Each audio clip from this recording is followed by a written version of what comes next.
Kasus mantri berinisial SU di Kabupaten Serang yang menusukkan jarum suntik beracun ke punggung Kepala Desa Curut Goong Salamunasir rupanya dibalut asmara. Ia tidak terima istrinya yang seorang bidan desa dekat dengan Kepala Desa.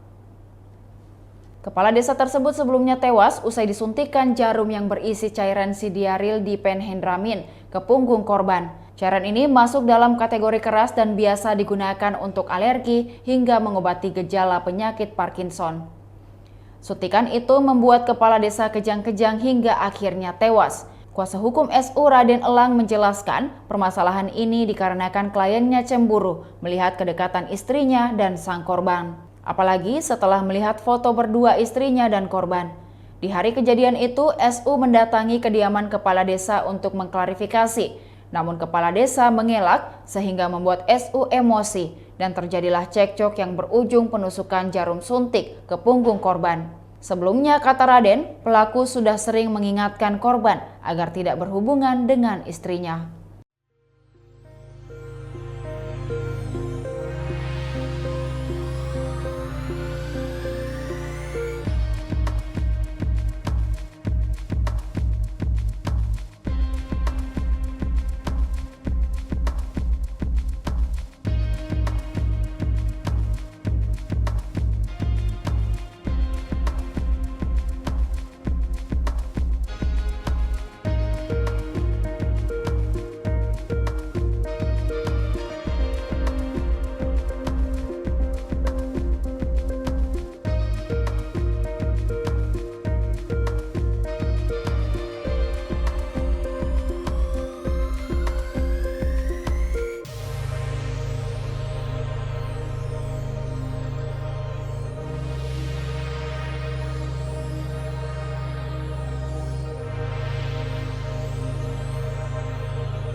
Demikian Tribun Hot News kali ini, saksikan berita lainnya hanya di kanal YouTube dan Facebook Tribun Timur.